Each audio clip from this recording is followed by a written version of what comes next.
احمد صلی علی رسول الکریم و اما بعد فاعوذ باللہ من الشیطان الرجیم بسم اللہ الرحمن الرحیم۔ انسان کے ہر مسائل، پریشانی، تکلیف کا حل قرآن اور حدیث میں موجود ہے۔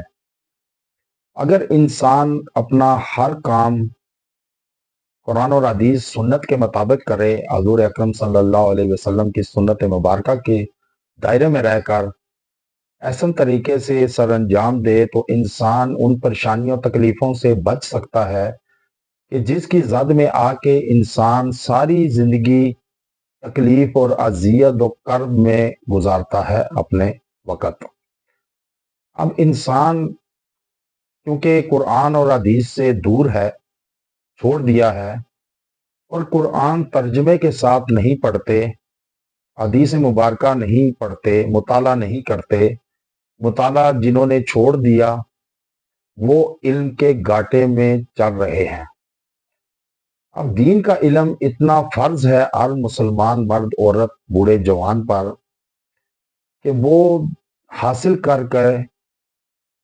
حرام اور حلال کی تمیز کر سکے اور صحیح اور غلط کا موازنہ کر سکے کہ یہ صحیح ہے کہ غلط ہے، اب یہ شرعاً جائز ہے کہ ناجائز ہے، یہ شریعت کے مطابق ہے کہ نہیں ہے۔ اتنا علم انسان کے پاس ہونا چاہیے اور حاصل کرنا چاہیے۔ جو لوگ علم کا شوق رکھتے ہیں، ذوق رکھتے ہیں، وہ کبھی مار نہیں کھاتے، وہ کسی کے پیچھے نہیں چلتے، وہ نقصان گھاٹے میں کا سودا نہیں کرتے، نقصان گھاٹے میں نہیں رہتے۔ اب انسان کیونکہ انسان میاں بیوی شادی ازدواجی زندگی سے منسلک ہوتا ہے، تو وہ بھی شریعت کے مطابق اختیار کرنی چاہیے تاکہ لانگ ٹرم کے لیے انسان خوشگوار زندگی کو احسن طریقے سے بسر کر سکے قرآن اور حدیث کے مطابق۔ اب جب قرآن اور حدیث کے مطابق کوئی بھی شخص شادی کرتا ہے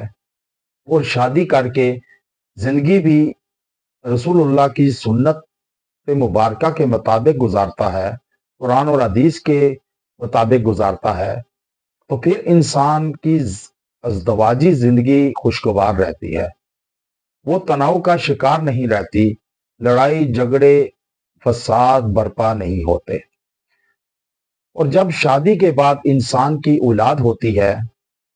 تو اس وقت بھی سنت کو نہیں چھوڑنا چاہیے، شریعت سے منہ نہیں پھیرنا چاہیے، قرآن اور حدیث کے مطابق ہی اولاد بھی ہونی چاہیے انسان کی۔ اور جب قرآن اور حدیث کے مطابق دعاؤں کا اہتمام کریں گے تو پھر اللہ تعالیٰ آپ کو نیک صالح اولاد عطا فرمائیں گے، جو آپ کی آنکھوں کی ٹھنڈک بنیں گے، دل کی راحت بنیں گے اور دماغ کا سکون بنیں گے۔ اس لیے کہتے ہیں کہ جب شخص بیوی کے پاس جائے ہم بستری کی غرض سے، تو یہ دعاؤں کا اہتمام کرے تو انشاءاللہ تعالی جو اولاد ہوگی وہ نیک صالح ہوگی، شیاطین سے محفوظ رہے گی، شیاطین اس پر اٹیک نہیں کریں گے، اس کو پرورش جو ہے وہ احسن طریقے سے پروان چڑھے گی قرآن اور حدیث کی روشنی میں، کہ جو بڑے ہو کر آپ کی زندگی کو سرور عطا کرے گی اور قبر کی ٹھنڈک بنے گی اور آخرت میں نجات کا ذریعہ بھی بنے گی۔ اب یہ جب خاوند بیوی سے ہم بستری کے لیے بیوی کے پاس جائے، اس کے لیے آپ کو یہ دعا بتلاتا ہوں، صحیح بخاری کی حدیث ہے کہ آپ یہ دعا پڑھ لیں، انشاءاللہ تعالی آپ کو اللہ نیک صالح اولاد عطا فرمائے گا، آپ کی آنکھوں کی ٹھنڈک بنے گی، اور اس اولاد میں کوئی نقص پیدا نہیں کر سکے گا شیطان، یا ڈال نہیں سکے گا، کوئی رکاوٹ حائل نہیں کرے گا، شیاطین جنات دور ہو جائیں گے اور اس کمرے سے نکل جائیں گے۔ اب وہ دعا کیا ہے کہ آپ نے پڑھنا ہے اول و آخر درود ابراہیمی کے ساتھ، بسم اللہ اللہم جانبنا الشیطان و جانب الشیطان ما رزقتنا۔ یہ آپ نے اول و آخر درود ابراہیمی کے ساتھ آپ نے ایک مرتبہ پڑھ لینا ہے، اور اس کا ترجمہ کیا ہے کہ شروع اللہ کے نام سے، اے اللہ ہم کو شیطان سے دور کر دے، اور اس صحبت کے نتیجے میں جو اولاد ہمیں عطا کرے اسے بھی شیطان سے دور رکھ۔ بس ان کے درمیان جو بھی اولاد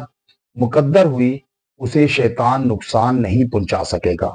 اور اس کی اللہ تعالیٰ فرشتے حفاظت کریں گے، معمول ہو جائیں گے معمور اس پر، اور انشاءاللہ نیک صالح اولاد عطا فرمائے گا۔ وآخر دعوانا ان الحمد للہ رب العالمین۔